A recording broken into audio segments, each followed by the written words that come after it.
Hello student, आज इस video में हम देखने वाले एचईपी का चैप्टर 2 जिसमें हम बेसिकली पढ़ने वाले हैं structure of cell and it is function. तो बेसिकली इस वीडियो में हम सेल्स के बारे में पढ़ने वाले हैं। तो सेल्स का किसके बारे में पढ़ें, एक तो स्ट्रक्चर के बारे में पढ़ेंगे एंड उसका फंक्शंस के बारे में पढ़ेंगे। तो बेसिकली इसमें इस वीडियो में हम कितने नंबर कवर करने वाले, एक तो 5 नंबर में पूछा था structure of cells and its functions, और एक एक करके दो शॉर्ट नंबर दो हम इस वीडियो से कवर करने वाले। तो बेसिकली कितना होगा, 7 से लेके 8 नंबर इस वीडियो से ही कवर हो जाएगा। तो ये वीडियो बहुत ज्यादा इंपॉर्टेंट है। तो बेसिकली देखो, इस क्वेश्चंस को और भी थोड़ा घुमा के पूछ सकता है, जैसे anatomy and physiology of cell. ठीक है, जिसमें बेसिकली सेल्स का क्या पूछता है, स्ट्रक्चर और फंक्शन, इस तरह से भी पूछ सकता है। तो ये वीडियो बहुत ज्यादा इंपॉर्टेंट होने वाला है, शुरू से लेकर लास्ट तक देखो। जितने भी सारे डाउट्स है तुम्हारे सेल के रिलेटेड, सारे डाउट क्लियर हो जाएगा। तो इस वीडियो में हम क्या क्या देखने वाले, एक तो बेसिकली हम इंट्रोडक्शन देखने वाले, उसके बाद देखने वाले हिस्ट्री, सेल का इंट्रोडक्शन, उसके बाद टाइप ऑफ सेल, कितने टाइप का सेल्स होता है, उसके बाद हम प्लाज्मा मेम्ब्रेन को देखेंगे, उसके बाद हम देखेंगे जितने भी सारे ऑर्गेनेल्स हैं। तो चलो एक एक करके सारी चीजों को शुरू करते हैं। तो सबसे पहले देखते हैं इंट्रोडक्शन में बेसिकली बोला गया ये cells are the body smallest functions of unit. जो सेल्स होता है वो क्या होता है, हमारे बॉडी का सबसे छोटा यूनिट होता है। तो सबसे छोटा यूनिट क्यों बोला जाता है, देखो जब हम क्या करते हैं, कोई घर बनाते हैं, तो घर बनाने के लिए सबसे पहले क्या जरूरत पड़ता है, हमें ईंट की जरूरत पड़ता है। ठीक है, फिर वो क्या होता है, एक के ऊपर और एक ईंट बिठाएंगे, फिर एक के ऊपर और एक बिठाएंगे, उसके बाद क्या होता है, एक पूरा मकान बनता है। ठीक है, एक पूरा घर बनता है। तो बेसिकली उसी तरह से जो सेल्स होता है, ठीक है, सेल्स जो होता है सबसे स्मॉलर यूनिट होता है। फिर बहुत सारी सेल्स एक साथ मिलेगा, फिर क्या बनेगा, हमारी बॉडी में टिश्यू बनता है। फिर बहुत सारी टिश्यू एक साथ होगा, उसे क्या बोलते हैं हम, ऑर्गन्स बनेगा। क्या बनाता है, ऑर्गन्स बनाता है। फिर क्या होगा, बहुत सारी जब ऑर्गन्स एक साथ मिल जाता है उसे क्या बोलते हैं हम, ऑर्गन्स सिस्टम बोलते हैं। क्या बोलते हैं, ऑर्गन सिस्टम बोलते हैं। क्या बोलते हैं, ऑर्गन सिस्टम बोलते हैं। और ऑर्गन सिस्टम मिलके क्या बनता है, हमारी बॉडी बनता है। ठीक है, बहुत सारे ऑर्गन सिस्टम मिलके हमारी बॉडी बनता है। तो सबसे जो छोटा यूनिट मिला हमें, क्या मिला, सेल्स। ठीक है, तो इसीलिए बोलते हैं हमारी बॉडी का जो सबसे छोटा यूनिट होता है वो क्या होता है, सेल होता है। देखो all living organisms are made of cell. जितने भी सारे लिविंग बीइंग होता है, दैट मींस जिसमें जान होता है, उस सब में क्या प्रेजेंट होता है, हमारा सेल प्रेजेंट होता है। The study of cells from the basic structure from the functions of every cell organism, it is called cytology. That means cell के बारे में जब हम स्टडी करते हैं उसे हम क्या बोलते हैं, साइटोलॉजी। इसमें बेसिकली क्या करते हैं, सेल का स्ट्रक्चर और फंक्शंस के बारे में जब हम स्टडी करते हैं उसको हम बोलते हैं साइटोलॉजी। देखो नाम में छुपा है साइटो दैट मीन्स क्या है, सेल, और लोजी दैट मींस स्टडी। क्या है, logy that means study. That means cell की जो स्टडी करते हैं उसे हम क्या बोलते हैं, साइटोलॉजी बोलते हैं। देखो they may be made of a single cells जिसे हम बोलते हैं यूनिसेल्युलर, और मैनी सेल्स जिसे हम बोलते हैं मल्टी सेलुलर। कोई लिविंग ऑर्गेनिज्म क्या हो सकता है, एक सिंगल सेल से भी बना हो सकता है और मल्टी सेल से भी बना हो सकता है। ठीक है, जो सिंगल सेल से बना होता है उसे यूनिसेल्युलर बोलेंगे, और जो मल्टी सेल से बना होता है उसे हम क्या बोलते हैं, जब मेनी सेल से बना होता है उसे हम क्या बोलते हैं, मल्टी सेलुलर बोलते हैं। They are known as a building blocker all living beings. जितने भी सारे लिविंग बींग्स होता है, सेल्स उसमें क्या प्रेजेंट होता है, क्या उसमें रोल प्ले करता है, बिल्डिंग ब्लॉकर की तरह। बिल्डिंग ब्लॉकर दैट मींस मैंने क्या बोला, देखो ये क्या था, ईंट था, तो बहुत सारे ईंट मिलके क्या बना, घर बना। तो घर बनने के लिए सबसे जो छोटा यूनिट जरूरत पड़ा था, कौन, हमारा सेल्स या ईंट बोल सकते हो। तो उसी तरह से क्या करता है, पूरी एक बिल्डिंग को बनाता है। इसीलिए सेल्स को क्या बोलते हैं, हमारा बॉडी का बिल्डिंग ब्लॉकर बोलते हैं। ठीक है, उसके बाद हम देखते हैं इसका हिस्ट्री। तो सबसे पहले जो सेल्स डिस्कवर किया था वो किसने किया था, हमारा रॉबर्ट हुक ने किया था। और एक चीज यहाँ पे याद रखना, जो रॉबर्ट हुक था वो क्या किया था, डेथ सेल्स को क्या किया था, डिस्कवर किया था। तो देखो रॉबर्ट हुक जो था, डिस्कवर द सेल्स कितना, 1665। He give the name his discover the cells. जो क्या किया था, सबसे पहले जो सेल्स का नाम दिया था, कौन दिया था, रॉबर्ट हुक ने दिया था। दैट मींस ये सेल्स जो था एक लैटिन वर्ड से आया है जिसका मीनिंग्स क्या होता है, स्मॉल रूम। ठीक है, देखो उसके बाद आया था एंटनी वेल लुइनहॉक। एंटनी वेल लुइनहॉक क्या किया था, उसने देखा था जो लिविंग सेल था, ठीक है, लिविंग सेल को क्या किया था, उसने माइक्रोस्कोप के अंदर देखा था। देखो Antony van Leeuwenhoek observe the cells under the compound microscope. क्या किया था, कंपाउंड माइक्रोस्कोप के अंदर क्या था, लिविंग सेल का सबसे फर्स्ट देखा था। ठीक है, their highly configuration, this is the time they observed that the cells exhibition some movement and mobility. वो क्या देखा था? सेल्स का मोबिलिटी, दैट मींस जिंदा है, उसीलिए तो क्या कर रहा है, वो मूव कर रहा है। और कौन देखा था? हमारा एंटनी वैन ल्यूवेनहॉक ने देखा था। उसके बाद आता है रॉबर्ट ब्राउन। तो रॉबर्ट ब्राउन क्या किया था? सबसे पहले न्यूक्लियस को क्या किया था? डिस्कवर किया था। कब किया था? 1833। तो आई होप तुम्हें समझ में आ गया होगा कि सेल्स क्या होता है और सेल्स का हिस्ट्री क्या होता है। उसके बाद हम देखेंगे टाइप ऑफ सेल। जो सेल्स होता है बेसिकली वो दो टाइप का होता है। एक तो हो गया तुम्हारा प्रोकैरियोटिक, दूसरा होता है यूकैरियोटिक। तो चलो सबसे पहले देखते हैं प्रोकैरियोटिक को। तो नाम में छुपा क्या है? प्रो दैट मींस बिफोर, और karyotic that means cell. That means ऐसा सेल जिसके अंदर क्या होगा? न्यूक्लियस प्रेजेंट नहीं होगा। देखो ये बेसिकली कहां मिलता है? हमें बैक्टीरिया में मिलता है और कहां? ब्लू ग्रीन एल्गी में मिलता है, बिलोंग द प्रोकैरियोटिक। उसके बाद देखते हैं यूकैरियोटिक। तो यू का मीनिंग्स होता है ट्रू और कैरियोटिक का मीनिंग्स क्या होता है? न्यूक्लियस। दैट मींस ऐसा सेल जिसके अंदर क्या होगा? हमें true nucleus, that means nucleus present होगा, ठीक है। और क्या होगा? Cover the nucleus membrane, nucleus present होगा, उसके साथ क्या होगा? उसका मेम्ब्रेन भी प्रेजेंट होगा। उसके हम क्या बोलते हैं? यूकैरियोटिक। दैट मींस इसके अंदर डिफरेंस यही है, जो प्रोकैरियोट होगा उसके अंदर न्यूक्लियस प्रेजेंट नहीं होगा, ठीक है। जो यूकैरियोटिक सेल्स होगा वो क्या होगा? हमारा बेसिकली सेल्स, उसमें मल्टी सेल्स भी प्रेजेंट होगा और न्यूक्लियस भी प्रेजेंट होगा। देखो जो हम लोग हैं, जो लिविंग बीइंग है, वो कौन सा सेल में आता है? वो यूकैरियोटिक में आता है, ठीक है। उसमें बेसिकली क्या होता है? बहुत सारे सेल से बना होता है, ठीक है। उसके बाद देखो एनिमल जो हो गया तुम्हारा, प्लांट्स हो गया, फंगी हो गया, बिलोंग टू यूकैरियोटिक सेल। जितने भी सारी आता है एनिमल्स, प्लांट्स और क्या होता है हमारे फंगी, वो सब किसके अंदर आता है? वो सब यूकैरियोटिक सेल्स के अंदर आता है।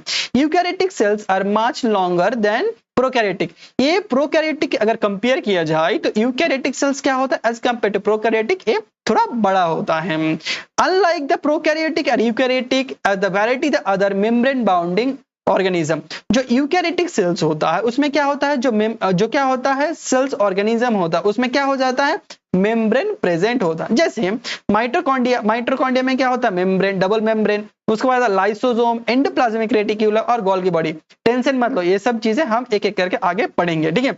उसके बाद हम देखेंगे, ये बहुत बार पूछा जाता है, ठीक है, 3 नंबर क्वेश्चंस में, कि डिफरेंस बिटवीन प्रोकैरियोटिक और यूकैरियोटिक। तो चलो इसे भी एक बार हम देख लेते हैं। देखो जो प्रोकैरियोटिक होता है उसका सेल्स क्या होता है? साइज क्या होता है? थोड़ा छोटा होता है। दैट मींस 1 से 10 माइक्रोन के बीच में होता है।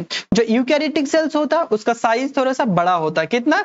10 से 100 माइक्रोन के बीच में होता है, माइक्रोमीटर। उसके बाद आता है न्यूक्लियस। जो न्यूक्लियस होता है इसमें प्रेजेंट नहीं होता है, लेकिन जो यूकैरियोटिक सेल्स होता है उसमें न्यूक्लियस प्रेजेंट होता है। True nuclear plus nuclear membrane भी प्रेजेंट होता है। उसके बाद ऑर्गेनिज्म जैसे माइटोकॉन्ड्रिया हो गया, एंडोप्लाज्मिक रेटिक्यूलम हो गया, गोल्गी बॉडीज हो गया, ये इसमें प्रेजेंट नहीं होता है, लेकिन इसमें प्रेजेंट होता है। जैसे माइटोकॉन्ड्रिया मैंने बोला, एंडोप्लाज्मिक रेटिक्यूलम और गोल्गी बॉडीज। उसके बाद राइबोसोम। जो राइबोसोम बेसिकली क्या करता है? प्रोटीन का सिंथेसिस करता है। जो इसके अंदर जो सब यूनिट होता है वो क्या होता है? 70s राइबोसोम होता है, इसमें 80s राइबोसोम। ये कंपटीशन एग्जाम में पूछा जाता है कि प्रोकैरियोटिक में कितना होता है, यूकैरियोटिक में कितना होता है, तो याद रखना। उसके बाद सेल डिवीजन। जो सेल डिवीजन होता है उसको मतलब बाइनरी फ्यूजन बोलते हैं, और जो यूकैरियोटिक में सेल डिवीजन होता है उसे हम क्या बोलते हैं? माइटोसिस और मियोसिस बोल सकते हैं। उसके बाद क्रोमोसोम, इसमें सिंगल क्रोमोसोम प्रेजेंट होता है। उसके बाद मल्टीपल क्रोमोसोम प्रेजेंट होता है, और ये सर्कुलर में प्रेजेंट होता है और ये लीनियर में प्रेजेंट होता है। उसके बाद आता है एनर्जी स्टेट। ये एनर्जी कौन बनाता है? प्लाज्मा जो मेम्ब्रेन होता है वो क्या करता है? इसमें एनर्जी का प्रोडक्शन करता है। लेकिन यहाँ पे अगर देखें, अगर इसमें यूकैरियोटिक सेल में देखें तो यूकैरियोटिक सेल में बेसिकली क्या होता है? जो माइटोकॉन्ड्रिया होता है वो क्या करता है? जो हमारा एनर्जी का प्रोडक्शन करता है। इसीलिए माइटोकॉन्ड्रिया का हम क्या बोलते हैं? Power house of cell. आगे चल के पढ़ेंगे, टेंशन ना लो। इस तरह का एग्जांपल देखिए प्रोकैरियोटिक का, तो उसमें क्या बैक्टीरिया होता है और साइनोबैक्टीरिया होता है। और उसमें अगर यूकैरियोटिक सेल का एग्जांपल देखें तो एनिमल्स हो गया, प्लांट्स हो गया, फंगी हो गया और प्रोटोजोआ, ये सब में क्या मिलता है? तुम्हारा यूकैरियोटिक सेल देखने को मिलता है। तो चलो इस बार सेल्स के बारे में देखते हैं। तो सेल अगर देखो एग्जाम में लिखोगे तो सबसे जो इंपॉर्टेंट होता है वो डायग्राम। सबसे पहले सेल्स का डायग्राम बनाना, फिर क्या करना? उसका एक एक ऑर्गेनिज्म के बारे में लिखना। तो सबसे पहले चलो सेल्स के डायग्राम को अच्छे से समझते हैं। तो देखो सबसे पहले जो बाहर का मेम्ब्रेन होता है, ये वाला, ठीक है, इसको हम क्या बोलते हैं? Cell membrane. और सेल मेम्ब्रेन को हम क्या बोलते हैं? और क्या बोलते हैं? प्लाज्मा मेम्ब्रेन, ठीक है। इसको क्या बोलते हैं, सेल मेम्ब्रेन बोल सकते हैं, और प्लाज्मा मेम्ब्रेन जो बेसिकली क्या करता है, सेल्स को प्रोटेक्ट करता है बाहर से, ठीक है, और बाहर से कौन अंदर आएगा, कौन बाहर जाएगा, ये सब निर्धारित करने का काम करता है, और ये भी करता है सेल सिग्नलिंग का भी काम करता है, तो बहुत सारे काम करता है, आगे चल के हम पढ़ेंगे।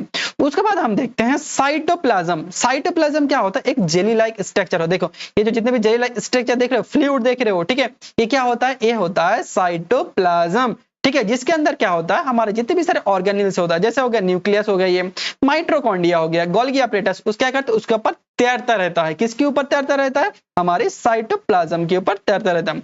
उसके बाद देखते हैं हम न्यूक्लियस, जो सबसे इंपॉर्टेंट होता है और हमारा सेल का जो ऑर्गेनिज्म है सबसे जो बड़ा होता है, उसका हम क्या बोलते हैं, साइटोप्लाज्म, और उसको क्या बोलते हैं हम, न्यूक्लियस। न्यूक्लियस में क्या प्रेजेंट होता है, हमारा जेनेटिक मटेरियल होता है, जैसे डीएनए, ठीक है, डीएनए प्रेजेंट होता है, किसके अंदर प्रेजेंट होता है, हमारे न्यूक्लियस के अंदर प्रेजेंट होता है। और न्यूक्लियस के अंदर क्या प्रेजेंट होता है, ठीक है, न्यूक्लियोलास प्रेजेंट होता है। न्यूक्लियोलास बेसिकली क्या करता है, हमारे आरएनए को सिंथेसाइज करने का काम करता है। उसके बाद आता है न्यूक्लियर मेम्ब्रेन, देखो ये न्यूक्लियस है, न्यूक्लियस के बाहर जो प्रोसेस है उसे क्या बोलते हैं, न्यूक्लियर मेम्ब्रेन, इसे बोलता है न्यूक्लियर मेम्ब्रेन, जो क्या करता है, न्यूक्लियस को प्रोटेक्ट करने का काम करता है। उसके बाद आता है लाइसोजोम। लाइसोजोम को हम क्या बोलते हैं, सुसाइडल बैग बोलते हैं, जो बेसिकली क्या करते हैं, बाहर की फॉरेन पार्टिकल को क्या करता है, किल करने का काम करता है। उसके बाद आता है तुम्हारा राइबोसोम, जो ये देख रहे हो काला काला 40 चीज है, उसे हम क्या बोलते हैं, राइबोसोम। तो राइबोसोम बेसिकली क्या करता है, हमारी सेल्स के अंदर क्या करता है, प्रोटीन, क्या करता है, प्रोटीन का सिंथेसिस करता है, सिंथेसिस क्या करता है, प्रोटीन का सिंथेसिस करने का काम करता है। इसीलिए हम राइबोसोम के क्या बोलते हैं, प्रोटीन, ठीक है, इसलिए हम राइबोसोम को क्या बोलते हैं, प्रोटीन फैक्ट्री भी बोलते हैं, क्या बोलते हैं, प्रोटीन फैक्ट्री भी बोलते हैं। उसके बाद आता है तुम्हारा एंडोप्लाज्मिक रेडिक्यूलम। तो बेसिकली जो एंडोप्लाज्मिक रेडिक्यूलम होता है बेसिकली दो टाइप का होता है, एक तो तुम्हारा देखो रफ एंडोप्लाज्मिक रेडिक्यूलम, और दूसरा होता है तुम्हारा स्मूथ एंडोप्लाज्मिक रेडिक्यूलम। फर्स्ट क्या हो गया, रफ, और दूसरा हो गया तुम्हारा स्मूथ एंडोप्लाज्मिक रेडिक्यूलम। तो रफ, देखो रफ क्यों बोलते हैं, देखो इसके ऊपर क्या है, रफ है ना, रफ, दैट मींस इसके अंदर क्या होता है, इसके जो बॉडीज के बाहर होता है उसके अंदर क्या होता है, बेसिकली राइबोसोम अटैच होता है, ठीक है, इसलिए रफ बोलते हैं। और यहाँ पे राइबोसोम प्रेजेंट नहीं होता है, इसलिए बोलते हैं इसको स्मूथ एंडोप्लाज्मिक रेडिकुलम। इसका काम क्या होता है आगे चल के सब पढ़ेंगे। उसके बाद आता है तुम्हारा गोल्गी एपरेटस। देखो इसको हम क्या बोलते हैं, गोल्गी एपरेटस। ये क्या करता है, जो प्रोटीन बनता है कहाँ पे, हमारा एंडोप्लाज्मिक रेडिकुलम या बोल सकते हो राइबोसोम में, वो क्या करता है, इसको ट्रांसपोर्ट करने का काम करता है। कौन, हमारे गोल्गी एपरेटस। इसीलिए बोलते हैं इसे पोस्ट, ठीक है, पोस्ट ऑफिस, ठीक है, पोस्ट ऑफिस, ठीक है, पोस्ट ऑफिस ऑफ सेल भी बोलते हैं, ठीक है, पोस्ट ऑफिस ऑफ सेल किसको बोलते हैं, गोल्गी एपरेटस को बोलते हैं। उसके बाद आता है वैक्यूल्स। वैक्यूल्स होता है हमारा जो सेल्स के अंदर खाली जगह, एम्प्टी स्पेस होता है, उसे हम क्या बोलते हैं, वैक्यूल्स। उसके बाद आता है मोस्ट इंपॉर्टेंट जिसे हम बोलते हैं माइटोकॉन्ड्रिया। माइटोकॉन्ड्रिया बेसिकली क्या करता है, हमारा ATP adenosine triphosphate, that means क्या करता है, एनर्जी, ठीक है, एनर्जी का क्या करता है, प्रोडक्शन करता है, क्या करता है, एनर्जी का प्रोडक्शंस करता है। इसीलिए हम क्या बोलते हैं इसे, पावर हाउस ऑफ सेल। क्या बोलते हैं, पावर हाउस ऑफ सेल, ठीक है। उसके बाद आता है, हमने पढ़ लिया एंडोप्लाज्म। उसके बाद आता है हमारा सेंट्रीजोम। इसे हम क्या बोलते हैं, सेंट्रीजोम, जो बेसिकली क्या करता है, हमारा सेल डिवीजन में क्या करता है, सेल डिवीजन में हेल्प करता है, ठीक है, उसे हम बोलते हैं सेंट्रीजोम। तो एक एक करके सारी चीजों को जान गए, तो चलो और भी थोड़ा डिटेल से जानते हैं हर एक ऑर्गेनिज्म को, ठीक है। तो सबसे पहले जो आता है जिसे हम बोलते हैं सेल मेम्ब्रेन। तो देखो सेल मेम्ब्रेन इस तरह से प्रेजेंट होता है। देखो ये क्या होता है, हमारा सेल मेम्ब्रेन दो टाइप का लेयर से बना होता है, ठीक है, दो लेयर से बना होता है, फॉस्फोलिपिड से बना होता है। देखो ये होता है हमारा सेल मेम्ब्रेन, ये क्या होता है हमारा सेल मेम्ब्रेन, ठीक है। देखो जो इसे हम बोलते हैं सेल मेम्ब्रेन का हम क्या बोलते हैं, प्लाज्मा मेम्ब्रेन। ये क्या था, टू टाइप का लेयर से बना होता है, जो किससे बना होता है, फॉस्फोलिपिड से बना होता है, व्हिच प्रोटीन एंड शुगर से बना होता है। In which the additional of the phospholipid and lipid cholesterol are so present. इसमें लिपिड और कोलेस्ट्रॉल भी इसमें प्रेजेंट होता है। तो देखो इसका फंक्शंस क्या होता है, बेसिकली इसका काम क्या होता है, एक्ट द बैरियर, बैरियर की तरह काम करता है, दैट मीन्स एक बाधा की तरह काम करता है बैरियर, जो क्या करता है सेपरेशन करता है इनसाइड और आउटसाइड ऑफ द सेल। देखो जो सेल्स का बाहर के साइड होता है उसे हम बोलते हैं ECF, that means extra cellular fluid, ठीक है, और सेल के जो अंदर होता है उसे हम बोलते हैं ICF, दैट मीन्स हम इंट्रा सेल्यूलर फ्लूइड बोलते हैं, ठीक है। तो इसका डिवीजन कर रहा है, देखो बीच में क्या क्या कर रहा है, ये बीच में क्या कर रहा है, डिवीजन करने का काम कर रहा है, कौन कर रहा है, हमारा जो सेल्स मेम्ब्रेन या प्लाज्मा मेम्ब्रेन।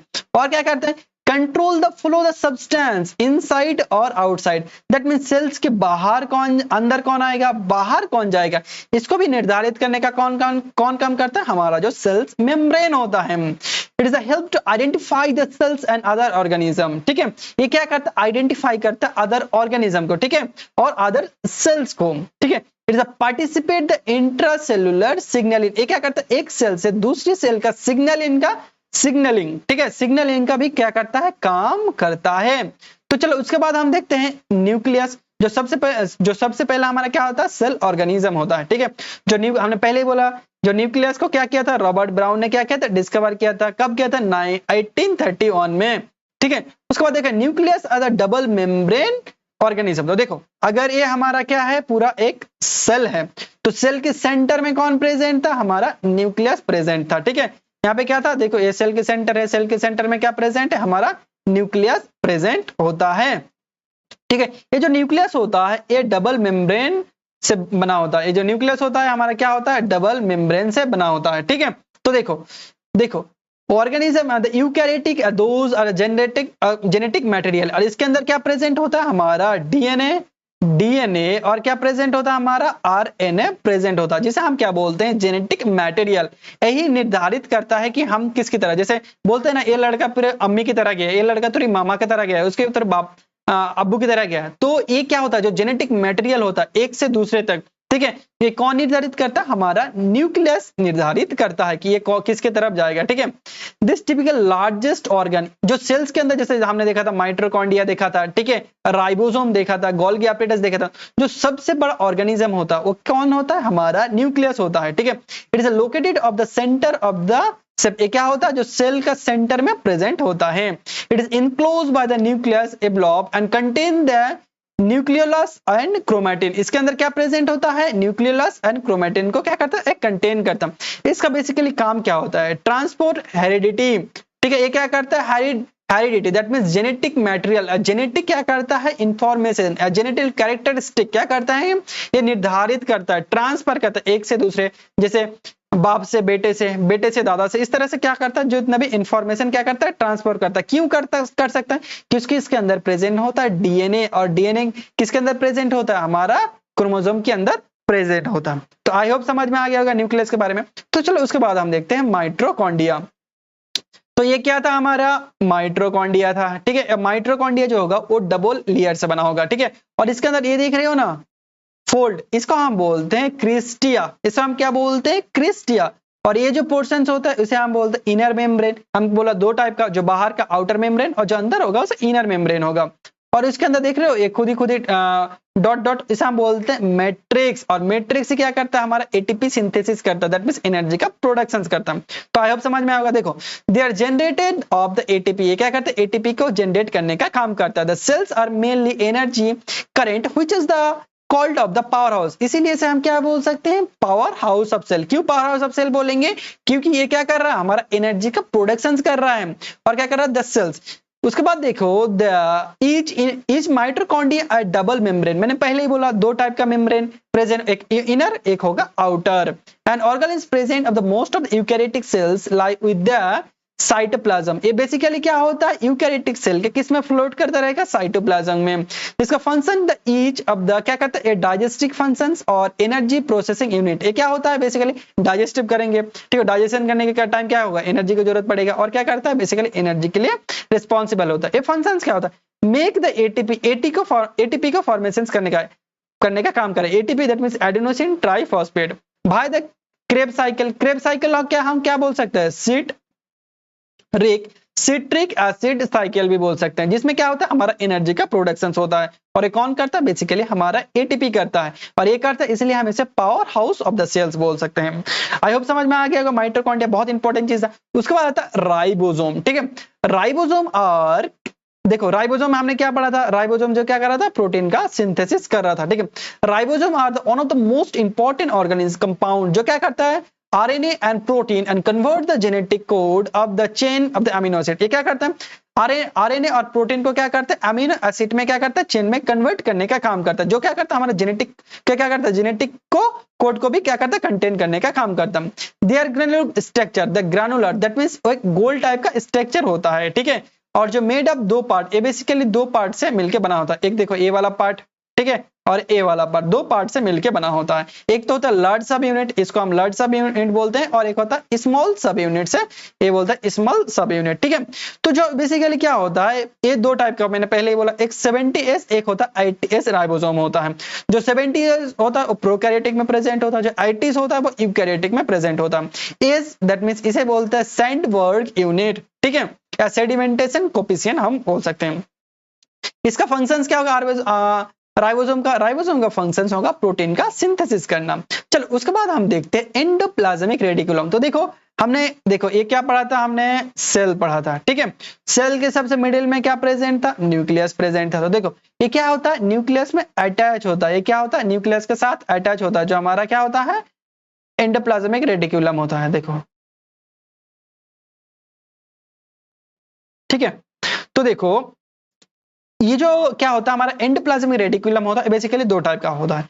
एक तो हो गया तुम्हारा रफ एंडोप्लाज्मिक रेटिकुलम, पहले जो मैंने पढ़ा था। ठीक है, एक तो रफ एंडोप्लाज्मिक रेटिकुलम, देखो ए वाला फर्स्ट वाला पोर्शन को हम क्या बोलते हैं रफ एंडोप्लाज्मिक रेटिकुलम। क्यों रफ बोलते हैं, देखो इसमें बेसिकली क्या होता है राइबोसोम अटैच होता है। क्या होता है इसमें राइबोसोम अटैच होता है, और जो स्मूथ होता है, जो ए वाला स्मूथ होता है जिसके साथ क्या होता है राइबोसोम क्या होता है प्रेजेंट नहीं होता। और राइबोसोम का काम क्या था, राइबोसोम का काम था तुम्हारा प्रोटीन सिंथेसिस। तो जो ए वाला होगा that means rough endoplasmic reticulum होगा। ठीक है, एंडोप्लाज्मिक रेटिकुलम होगा, वो क्या करेगा हमारा प्रोटीन सिंथेसिस का काम करेगा। ये बेसिकली क्या होता है फर्स्ट क्या था, फर्स्ट था राइबोसोम जो सेकेंडरी प्रोटीन सिंथेसिस, सेकेंडरी कोई प्रोटीन सिंथेसिस का सबसे इंपॉर्टेंट रोल प्ले करता है, वो कौन होता है हमारा रफ एंडोप्लाज्मिक रेटिकुलम।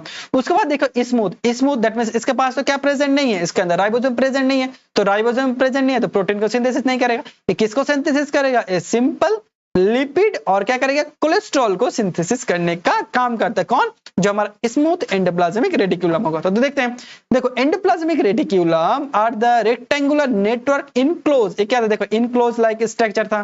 ठीक है, and folded signal membrane bounded for the structure. Endoplasmic reticulum enclose the compound between the endoplasmic reticulum और फिजियोलॉजिकल एक्टिविटी। देखो जो एंडोप्लाज्मिक रेटिकुलम था वो बेसिकली दो टाइप का था, एक तो था रफ एंडोप्लाज्मिक रेटिकुलम और दूसरा जो था हमारा स्मूथ एंडोप्लाज्मिक रेटिकुलम। जो रफ एंडोप्लाज्मिक रेटिकुलम होगा वो बेसिकली क्या होगा प्रोटीन सिंथेसिस के लिए रिस्पांसिबल होगा, और जो हमारा स्मूथ एंडोप्लाज्मिक रेटिकुलम होगा वो क्या करेगा synthesis of the lipid and phospholipid and cholesterol का सिंथेसिस करने का काम करेगा। तो आई होप समझ में आ गया होगा एंडोप्लाज्मिक रेटिकुलम क्या काम करता है।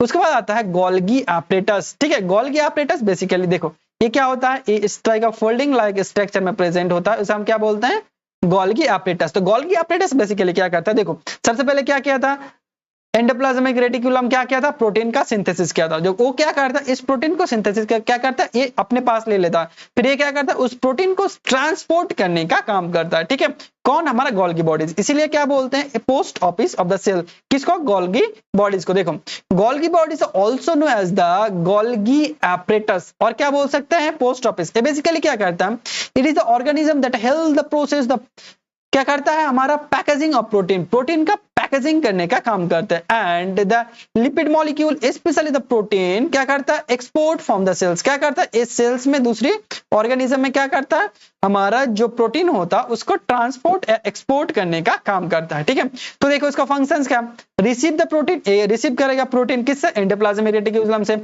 और लिपिड थ्रू द किससे, और क्या करेगा प्रोटीन और लिपिड को क्या करेगा हमारा क्या करेगा रिसीव करेगा किससे एंडोप्लाज्मिक रेटिकुलम से। देखो स्मूथ और रफ एंडोप्लाज्मिक रेटिकुलम से, and chemically modify then the glycolysis, phosphorylation और सल्फिलेशन। फिर उसके बाद क्या करेगा, ये हमारे हर एक बॉडी और क्या होता है सेल्स पार्ट में ट्रांसपोर्ट करने का काम करेगा।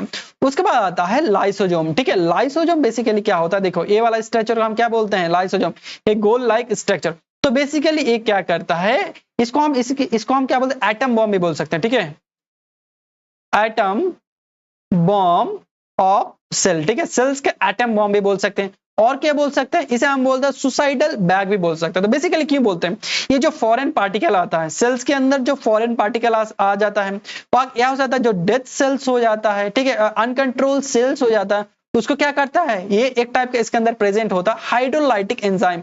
क्या होता है, हाइड्रोलाइटिक एंजाइम प्रेजेंट होता है, जो क्या करता है, इसको डिस्ट्रॉय करने का, दैट मींस इसको खत्म करने का काम करता है। कौन, जो हमारा लाइसोसोम होता है। देखो, lysosome are the most important organism found in the eukaryotic cell. एक किसमें बेसिकली मिलता है, हमारा यूकैरियोटिक सेल में मिलता है, ना कि प्रोकैरियोटिक, ठीक है, एनिमल सेल्स में, because they are the unique, ठीक है, an unique role and role of the suicidal bag. इसे क्या बोलते हैं, अनयूनिक, दैट मींस ये क्या कहता है, सबको खत्म करने का काम करता है, सबको नहीं, जो क्या करता है बाहर से आता है, जो अनवांटेड चीजें हैं, इसीलिए इसे सुसाइडल बैग भी बोल सकते हैं, या क्या बोल सकते हैं, एटम बॉम्ब ऑफ सेल। ठीक है, लाइसोसोम आर द सर्प shape such as the hydrolytic enzyme, जिसके क्या प्रेजेंट होता है, hydrolytic enzyme that can be break down the type of the biomolecules. ये क्या करता है, जो हाइड्रोलाइटिक एंजाइम होता है, ये क्या करता है, ब्रेक डाउन करता है फॉरेन पार्टिकल को। ये देखो, ये break down the material for inside of the cell, जो सेल्स के अंदर क्या होता है, जो अनवांटेड चीजें है, उसे क्या करता है, ब्रेक डाउन करने का काम करते हैं। और क्या करता है, break down the material for outside the cell,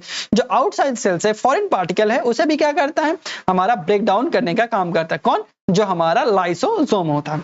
चलो उसके बाद हम देखते हैं सेंट्रीजोम। सेंट्रीजोम देखो बेसिकली एक बैंडल लाइक स्ट्रक्चर होता है। देखो इस तरह का क्या होता है, एक बैंडल लाइक स्ट्रक्चर होता है, जो क्या करता है, हमारे सेल डिवीजन के टाइम इंपॉर्टेंट रोल प्ले करता है। देखो centrosome this are the centriole of microtubule organization. हाँ ठीक है, it is located for the near of the nucleus. ये क्या करता है, न्यूक्लियस के नियर में प्रेजेंट होता है। Centriole small set and microtubule which is the found of the pair. ये क्या होता है, एक पेयर में प्रेजेंट होता है। देखो इसका बेसिकली काम क्या होता है, ये इंपॉर्टेंट रोल प्ले करता है जब हमारा सेल डिवीजन होता है।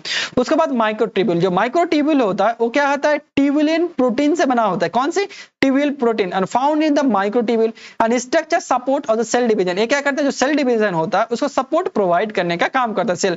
और क्या करता है, मूव करता है क्रोमोसोम को। जब सेल डिवीजन होता है, जो उसके टाइम क्या करता है, जो हमारा क्रोमोसोम होता है उसको क्या करता है, मूव कराने का काम करता है। तो मूव होगा तभी तो क्या होगा, हमारा सेल का डिवीजन होगा। वो कौन करता है, हमारा माइक्रोट्यूब्यूल्स होगा। तो चलो यहां तक अगर देख लिए तो 5 नंबर तुम्हारा कहीं नहीं गया। उसके बाद हम देखते हैं 1 नंबर के लिए कौन सी चीजें आ सकता है, पूरी चीजें रिवीजन हो जाएगा, तो उसको मिस मत करना। देखो स्ट्रक्चर और functional unit of the cell, किसे हम बोलते हैं, उसे हम बोलते हैं सेल्स को बोलते हैं। जो सेल्स का स्ट्रक्चर और फंक्शनल यूनिट किसे बोलते हैं, हमारे बॉडी का, उसे हम सेल्स को बोलते हैं।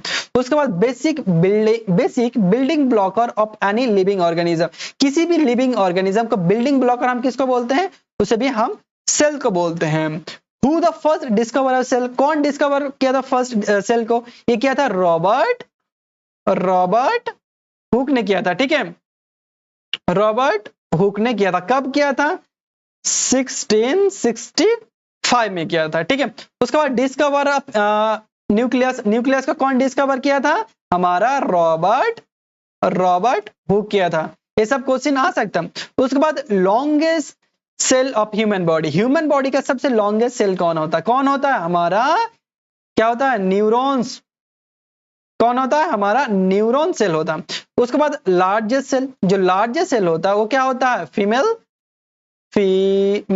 एग होता है। क्या होता है, फीमेल एग सेल होता है, जिसे हम क्या बोलते हैं, ओवम। क्या बोलते हैं, जिसे हम ओवम बोल सकते हैं। उसके बाद smallest cell of the human body, जिसे हम क्या बोल सकते हैं, एग। ठीक है, जिसका हम बोलते हैं, देखो जिसका हम बोलते हैं बेसिकली ह्यूमन का, दैट मींस मेल का क्या बोल सकते हैं हम, स्पर्म। ठीक है, स्पर्म। ठीक है, स्पर्म। उसके बाद आता है पावर हाउस ऑफ सेल का पावर हाउस हम किसे बोलते हैं, माइटोकॉन्ड्रिया। किसे बोलते हैं, माइटोकॉन्ड्रिया को। ठीक है, माइटोकॉन्ड्रिया का। उसके बाद प्रोटीन सिंथेसिस कौन करता है हमारी बॉडी में, प्रोटीन सिंथेसिस कौन करता है, प्रोटीन सिंथेसिस करता है हमारा राइबोसोम। ठीक है, राइबोसोम। उसके बाद आता है तुम्हारा प्रोटीन फैक्ट्री, प्रोटीन सिंथेसिस करता है तो इसीलिए तो हम इसे क्या बोलते हैं, प्रोटीन फैक्ट्री बोलते हैं। सुसाइडल बैग, सुसाइडल बैग किसे हम बोलते हैं, लाइसोसोम को बोलते हैं। ठीक है, ये भी क्वेश्चन पूछ सकता है। उसके बाद genetic material of the cell, cell की जेनेटिक मटेरियल क्या होता है, डीएनए। ठीक है, डीएनए किसके अंदर प्रेजेंट होता है, क्रोमोसोम के अंदर।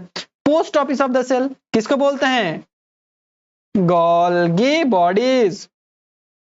ठीक है, गोल्गी बॉडीज। उसके बाद आता है brain of the cells, brain of cell हम किसको बोलते हैं, न्यूक्लियस। तो आई होप जितने भी सारे डाउट्स हैं तुम्हारे सेल्स के रिलेटेड, ये तो 5 नंबर क्वेश्चन हो सकता है, 1 नंबर के क्वेश्चन हो सकता है, वो सारे तुम्हारे डाउट इस वीडियो में खत्म हो गया होगा। अगर कोई भी डाउट अभी भी बचा होगा तो तुम कमेंट करके पूछ सकते हो। तो थैंक यू, आज के लिए इतना ही।